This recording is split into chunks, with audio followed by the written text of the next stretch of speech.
Bueno, mi generación, en los años 60, que estaba en el colegio secundario, eh, era una época de mucha movilización, sobre todo cuando yo tendría 15, 16 años se produce el golpe de Onganía. Esto es hace muchísimos años, en 1966, y se produce todo un debate, una discusión entre los estudiantes del colegio, y por supuesto había distintas orientaciones. Yo, por una cuestión familiar, por una cuestión de, sobre todo mi padre, que era simpatizante del peronismo, de algún modo me inclinaba eh, por escuchar con más atención qué es lo que se decía del peronismo en ese entonces. Había grupos de izquierda, había gente que no le interesaba demasiado la política, pero había una atmósfera de discusión, de debate en el colegio. Estábamos, por ejemplo, los que comprábamos en esa época un diario que se llamaba Retorno, que era de determinados sectores del peronismo, más nacionalistas quizás. Había otros que leían el socialismo de vanguardia, que era del partido de vanguardia popular, que también era peronista, que luchaba por el retorno de Perón. Pero bueno, pero de algún modo, en ese año 66, muchos de nuestros profesores tienen que renunciar o son renunciados, que se tienen que exilar. Y bueno, se ve lo que es un avance de lo que era en ese momento el partido militar de Onganía sobre un gobierno débil, un gobierno que había sido un gobierno gracias a la proscripción del peronismo, que era el gobierno de Arturo Illia. Pero de algún modo veíamos lo que era la violencia de una dictadura que desde una minoría quería imponerse al conjunto de la nación. Se sumaba a la proscripción que tenía el peronismo desde el año 1955, se sumaba el golpe militar en contra de una democracia limitada, condicionada, pero con determinadas reglas de respeto al Estado de Derecho, y deciden tomar finalmente el poder. Eso hace que muchos de nosotros, bueno, empezamos a pensar qué es lo que se puede hacer para luchar contra esta dictadura, y simpatizando con lo que era el peronismo, que tenía una bandera clara en ese momento, que era luchar por el retorno de Perón, que estaba proscripto y exiliado en España. Y bueno, y en ese momento yo había participado, por ejemplo, en alguna movilización el año anterior, que me había llevado un compañero que estudiaba inglés conmigo. Habíamos ido a la Plaza Congreso durante el gobierno de Illia. Era una manifestación en contra de la ocupación de Estados Unidos de la isla de Santo Domingo, de la República Dominicana, y había participado con algunos grupos juveniles, y bueno, eso me había provocado entusiasmo, ¿no? O sea, ver a los jóvenes en la calle, cantar la marcha peronista. Y bueno, y uno lo acompañaba con algunas lecturas a la movilización, que realmente Perón era un abanderado de la lucha contra la injusticia, por la justicia social. Y en esa época tenía, como te decía, en el 65, que fue mi primera movilización, era muy chico, tendría 14 años. Y en esta época tendría 15, 16, cuando se produce el golpe de Onganía. Esto fue el 28 de junio del 66, yo cumplo años el 2 de junio, el 2 de agosto, perdón. O sea, cumplía 16 años un mes después del golpe. Y las lecturas eran, bueno, de este diario, Retorno, alguna publicación de la doctrina peronista, en general eran publicaciones que llevaba algún compañero que había estado en un sindicato. Eran lecturas livianas. No, por esa época no, así un poco más adelante, ya terminando el secundario, quizás había algún otro tipo de lecturas, pero eran lecturas livianas. Cuando, eh, cuando ingreso a la universidad, ya diría que era un hombre con ganas de militar dentro del peronismo. O sea, no estaba militando orgánicamente, había tenido participación en algunas reuniones, en el sindicato, por ejemplo, de la Unión Tranviarios Automotor. Había ido a alguna reunión que me ha llevado este compañero de inglés, pero no militaba. Cuando termino, esto es a los 18 años, ya quiero empezar a militar orgánicamente, y ahí me conecto con grupos de la juventud en la universidad y empiezo a militar en lo que era la Juventud Peronista, en ese momento una de las organizaciones que se llamaba Juventudes Argentinas para la Emancipación Nacional. Era un gran título. pero eran grupos de la juventud peronista. Y empezó entonces mi militancia activa en lo que es la juventud en ese entonces. Y nuestra actividad era desde en la universidad, en los barrios, por ejemplo en los años 70, 71, teníamos cintas grabadas en esa época con cartas o cintas grabadas del general Perón, que íbamos a los barrios. Era una cosa muy graciosa, ¿no? Pensando en lo que es la inseguridad hoy, tocábamos el timbre, por ejemplo, en un barrio de Munro, en un barrio en Saavedra, un barrio en Lanús, sospechando que podía haber simpatizantes del peronismo, que estaba proscripto, por supuesto, en esa época, y tocábamos timbre y decíamos, bueno, ¿quieren escuchar un mensaje de General Perón y conversar sobre eso? Bueno, muchos nos decían, algunos no tenían interés, pero otra gente nos invitaba a pasar, y así generábamos un debate con la gente del barrio. Por supuesto no podía haber una actividad pública, pero había algún local que hacía las veces de unidad básica no pública, pero como lugar de encuentro. Primero, es decir, las principales obras del general Perón, viendo qué fue en cada etapa, pero comunidad organizada, conducción política, la hora de los pueblos y fundamentalmente el discurso de Perón del 1 de mayo de 1974. Después está como un agregado aprobado por Perón, que es el modelo nacional para su proyecto. Pero digamos, estas serían lecturas básicas. Y después de autores nacionales, me parece muy importante leer a Hernández Arregui, Imperialismo y Cultura, la formación de la conciencia nacional, Arturo Jaureche, El medio pelo en la sociedad argentina, que es un estudio sociológico muy profundo, hecho en la década de 60, pero que todavía tiene actualidad. Algunas obras de historia, ¿no? de Puiggrós. Y todo esto después habría que reinterpretarlo a la luz del paso de la historia y reinterpretarlo a Perón viendo lo que fue su obra, ¿no es cierto? O sea, en esta etapa de negros y blancos, como que creo que hay que intentar ver que Perón sobre todo quiso hacer una síntesis de lo que ha sido nuestra historia, ¿no? O sea, que reconocía en determinados gobiernos, en lo que puede haber sido, por ejemplo, a esta altura de mi vida, yo diría que la generación del 80 hizo aportes muy importantes, que no se puede descalificar en bloque como se pretende, o como podemos haber pretendido en esa época de juventud, a la generación del 80, no, porque eran vendepatrias, no.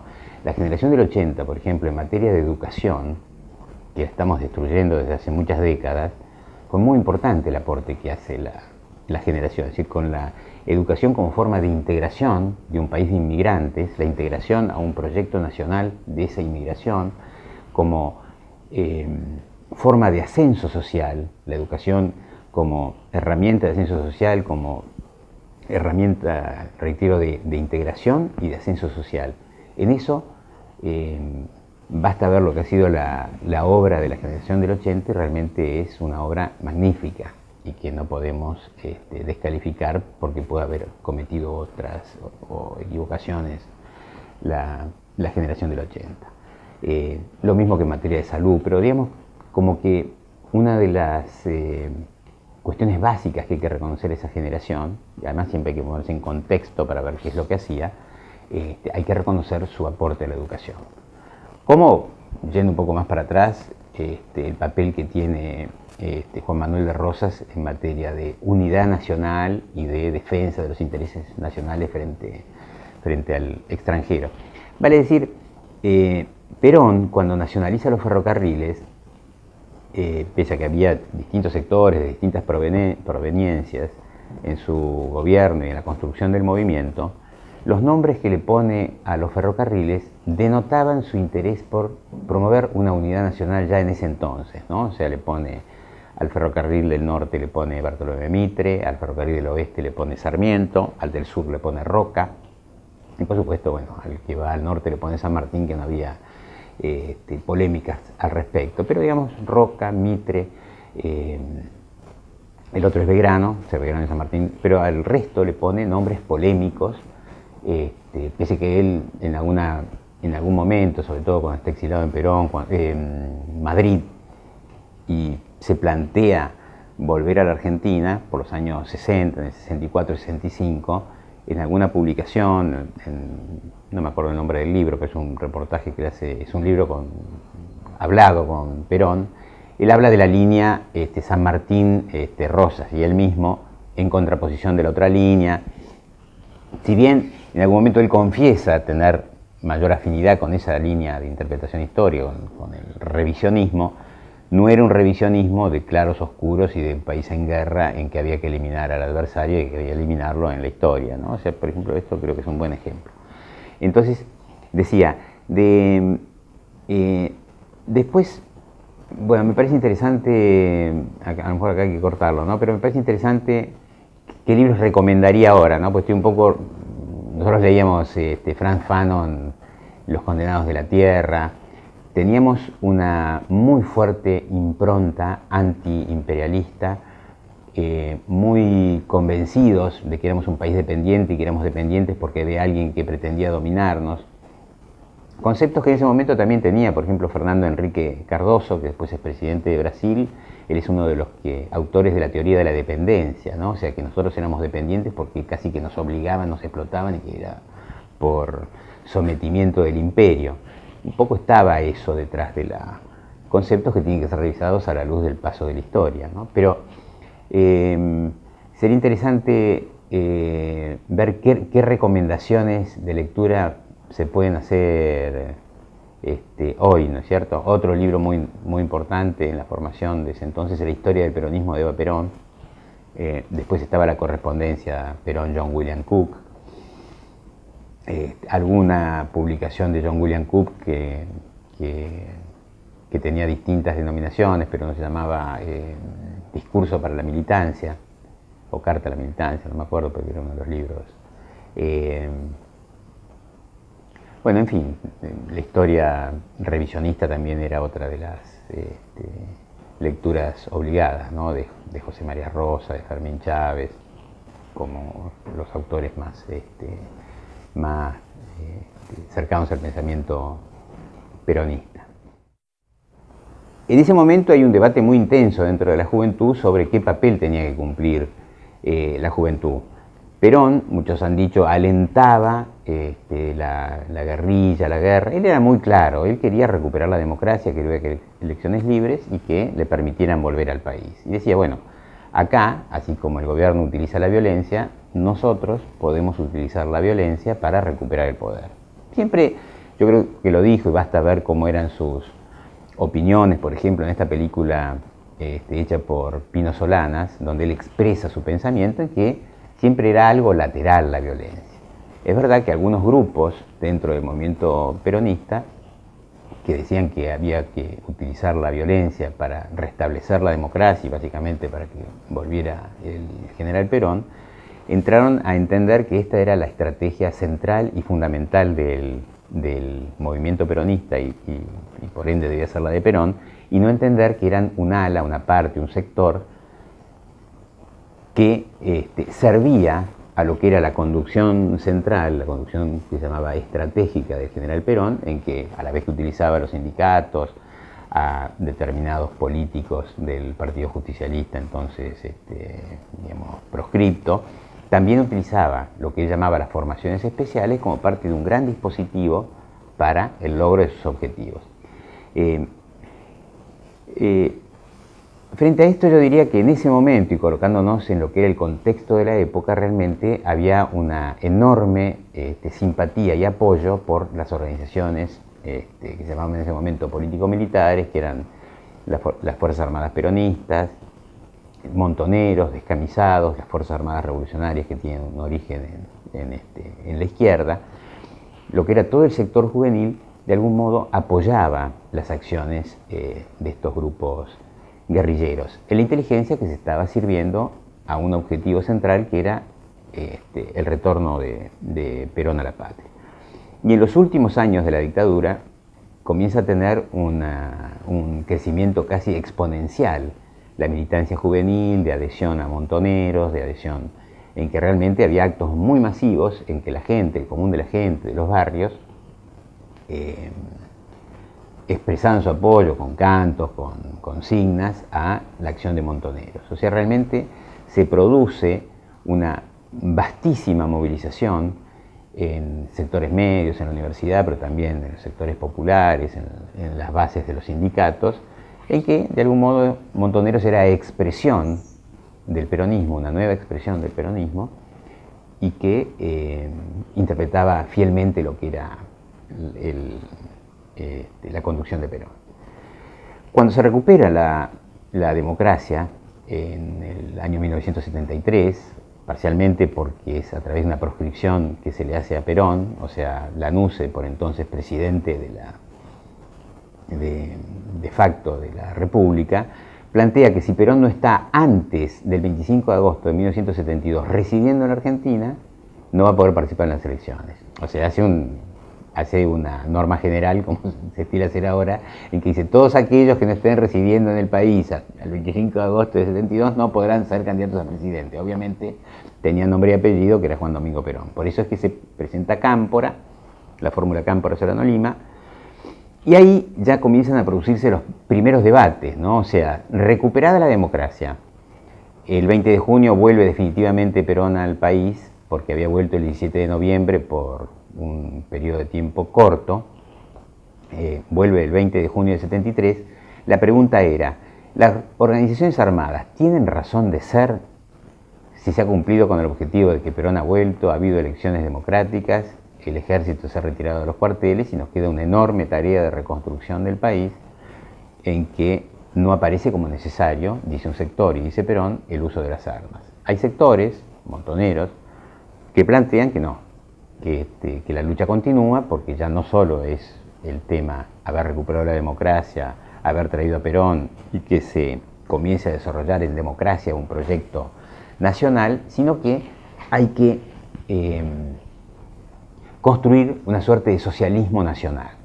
Y que para eso, esta etapa del 73 de democracia, después de las elecciones, era simplemente una etapa que había que aprovechar, que había que seguir armándose, porque existía un enemigo al que había que derrotar con las armas, y por lo tanto, esta recuperación de la democracia era algo transitorio. Y en definitiva, Perón, que planteaban ellos, ya era un hombre viejo, influenciable, podía desaparecer en cualquier momento, entonces había que gestar estas bases del socialismo nacional desde estas organizaciones, y estas organizaciones se plantearon entonces de algún modo sustituir la conducción de Perón y plantearse ellos como la conducción. Ahí viene una etapa de enormes fricciones, en que Perón empieza a utilizar su enorme capacidad de persuasión. No hay discurso, porque hablaba mucho Perón en esa época, no hay discurso en el cual no hiciera un llamamiento a estamos en otra etapa, es necesario reconstruir el país, es necesario hacerlo en paz, es necesario deponer las armas, es necesario que no haya más violencia. Decía, donde hay tiros no hay palabras, por lo tanto tenemos que hablar, tenemos que hacer política, tenemos que dialogar, tenemos que concertar. Propone que el Congreso sea un ámbito de concertación con los otros partidos, o sea, deja de lado lo que había sido un enfrentamiento enorme que había tenido en su primer gobierno con el radicalismo. Está el famoso abrazo Perón-Balbín, es decir, plantea una suerte de absoluta nueva etapa. Por supuesto que hay sectores de derecha, sectores lópez-reguistas que tampoco les interesaba mucho este proyecto democrático, pero que son funcionales con los sectores que pretenden continuar con las armas. Y el episodio que yo diría es más trascendente y que marca la ruptura definitiva, en que ya Perón prácticamente dice, bueno, ya no podemos persuadir, aunque después hará otros intentos, es cuando en septiembre, 2 días después de que Perón ha ganado las elecciones por una abrumadora mayoría, en septiembre del 73, asesina a José Ignacio Rucci, que era pieza clave en el dispositivo de Perón para el pacto social, para la concertación económico-social. Asesina a José Ignacio Rucci, lo que marca un punto de ruptura. Y también un punto de ruptura hacia el interno de las organizaciones, como el caso de Montoneros, en que se plantea realmente a qué intereses se está sirviendo. Cuando se produce ese asesinato, se inicia todo un debate. O sea, si la conducción es Perón, no puede haber una conducción alternativa de Montoneros. Es un debate que se da hacia lo interno, en que se toman todos estos otros elementos. O sea, cómo puede ser que en democracia, vuelto Perón, se siga recurriendo al asesinato o a operaciones especiales, secuestros para seguir financiándose. Entonces hay todo un sector que plantea que la conducción de Montoneros, prácticamente en bloque, está en esta posición de disputarle la conducción a Perón, pero los cuadros intermedios, muchos con historia dentro del peronismo, que eran integrantes de Montoneros, que era prácticamente la organización única en la que se habían fusionado todas las restantes, muchos cuadros intermedios, militantes de base de esas organizaciones, plantean vamos a ser leales al gobierno, vamos a ser leales al proyecto, vamos a ser leales en definitiva a Perón. Y por eso es que surge la Juventud Peronista Lealtad. O sea que nos abrimos de lo que era el esquema de la Juventud Peronista de las regionales y conformamos con muchos compañeros la Juventud Peronista Lealtad con estas consignas, ¿no? O sea que éramos leales a Perón, a su proyecto, a su doctrina y a su gobierno, y que por lo tanto no estábamos de acuerdo con toda la política que desarrollaban Montoneros y sus organizaciones de superficie. Bueno, así como fue muy alegre la militancia hasta el retorno de Perón el 17 de noviembre del 72, que aún con represión policial, que fue muy bueno porque no había además una división entre los compañeros. En el 73 empezamos a vivir eso, ¿no? Realmente como un momento muy difícil. Por ejemplo, nosotros como hombres de la lealtad éramos como el jamón del sándwich, ¿no? Que estábamos presionados por lo que era el loperreguismo, por sectores del sindicalismo con los que no comulgábamos, que veíamos que tenían desbordes y posiciones realmente contrarias a lo que pensábamos, a lo que sentíamos, a lo que creíamos que debía ser el peronismo. También nos enfrentábamos con, no solo con la guerrilla del ERP, que nunca había bajado digamos, sus armas, inclusive había obligado a que Perón en el verano del 74 saliera vestido de uniforme porque habían atacado un regimiento en la ciudad de Azul, en la provincia de Buenos Aires, se habían matado soldados y oficiales del ejército, lo que lo lleva a promover la reforma del Código Penal, no solo con el ERP, sino con gente que nos sentíamos hasta tiempo atrás compañeros que planteaban esta idea de la lucha armada, bueno, que tiene su punto de ruptura con el asesinato de Rucci. Entonces, como que nos encontrábamos sometidos a presiones de ambos lados. Y esto finalmente se desmadra totalmente, más allá de algún intento que hace Perón. Por eso recomendaba leer su discurso, realmente una obra maestra, del 1 de mayo de 1974, que abre las sesiones del Congreso. El 12 de junio es su último acto público, en que convoca, y realmente una movilización muy masiva, en que nosotros como Juventud Peronista Lealtad participamos, en que convoca al pueblo argentino a sostener su proyecto, a sostener la concertación, pero bueno, ya estaba muy enfermo y el 1 de julio muere y nos deja realmente a todos como huérfanos, en que realmente sentíamos que habíamos perdido a un padre y que no sabíamos qué iba a pasar con esta familia que era nuestro país, ¿no? Y ahí, bueno, se acentúa esta sensación de que estamos en el medio de hostilidades entre los sectores del loperreguismo con los sectores de la violencia de izquierda y de la violencia de los montoneros, que empiezan a aparecer los atentados de la AAA, realmente una época nefasta, pero que hay que rescatar frente al horror de después de la dictadura más sangrienta que tuvo la Argentina, que fue la del 76, que por ejemplo muchos pudieron salvar su vida porque en ese momento se ponían a disposición del Poder Ejecutivo Nacional a gente que estaba, por ejemplo, vinculada a las organizaciones guerrilleras, y hasta incluso se les daba la opción para salir del país, que no era un dato menor, porque a partir del golpe del 24 de marzo no hay más detenidos a disposición del Poder Ejecutivo Nacional, sino que directamente son desaparecidos, son muertos o son escasísimos los casos de puesta a disposición. Quiero decir que aún una democracia totalmente imperfecta como era la de Isabel Perón, siempre iba a ser y fue mucho mejor que la mejor de las dictaduras, que obviamente esta fue la peor, ¿no? Pero contrariando lo que podían pensar algunos en esa época, que eran funcionales al golpe militar, que decían, no, para agudizar las contradicciones es bueno que en vez de que esté el gobierno de Isabel, vengan los militares, porque así realmente van a dar la cara y esto va a permitir y posibilitar que se organice mejor el pueblo. Falacia, porque sabemos cómo terminó esto, ¿no? Como en el régimen del 24 de marzo, que se inicia el 24 de marzo del 76, que realmente se vulneran todos los derechos humanos, pero fundamentalmente los básicos y principales, el derecho a la vida, el derecho a la integridad física y el derecho a la libertad, ¿no? Y cuando digo integridad física es la tortura, la desaparición. Así que realmente ahí es donde se inicia el periodo más negro de la historia argentina. No, realmente fue una etapa de mucho sufrimiento, ¿no? Por ejemplo, y reconozco decir que no acompañaba al conjunto del pueblo argentino, pero por ejemplo el último partido del Mundial de Fútbol que jugaban Argentina y Holanda, lo vimos en la casa de un compañero, y estaban varios ahí reunidos.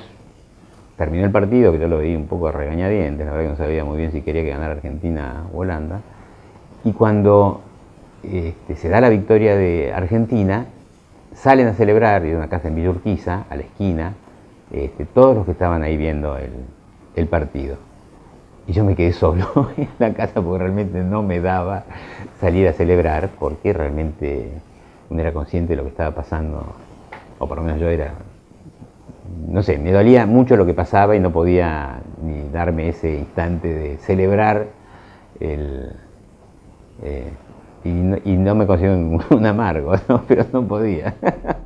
Compañeros de la lealtad, por ejemplo, dos casos que estaban ligados a mí, o sea que los conocí a los dos de la militancia, que estuvieron secuestrados y desaparecidos en el mismo lugar, por los cuales habíamos presentado recursos de habeas corpus, que no se conocían entre sí, y después, bueno, fue muy emocional, muy emotivo, cuando se encontraron y se reconocieron que habían estado secuestrados en el mismo lugar. Lamentablemente, el 1 de mayo de 1976 habíamos hecho un encuentro, por supuesto en la clandestinidad, en Lanús, y una de las compañeras que participó, éramos pocos, un 1 de mayo, reitero, no tuvimos mejor ocurrencia que nostálgicos que escuchar una cinta de General Perón, un día de otoño, lluvioso, creo que era domingo. Pocos días después, 30 días aproximadamente, unos días más puede ser, una de las participantes de ese encuentro, que era Lucía Cuyen, fue secuestrada y desaparecida, nunca supimos. Después, por testimonios de unos policías, se supo que la habían secuestrado, y todo indica que había sido la custodia de Albano Arguindegui, que era una compañera de lealtad, pero que había sido la mujer de José Luis Nel, un hombre de un pasado muy activo, muy militante. Había estado preso en el penal de Punta Carretas en Uruguay, había sido integrante del Movimiento Nacionalista Revolucionario Tacuara, y después había sido integrante de Montoneros, y se había abierto cuando se produjo la lealtad. Desgraciadamente, o mejor dicho, sí, y ya estaba con la lealtad, pero había sido herido el 20 de junio del 73 cuando se produce cuando el retorno de Perón y hay un tiroteo, había quedado paralítico. Él se suicida después. Bueno, esta chica en esa época, ¿no es cierto?, era su mujer y se ve que no le perdonaron que había sido la mujer de José Luis Nel. Bueno, la desaparecieron, la torturaron, evidentemente, la mataron.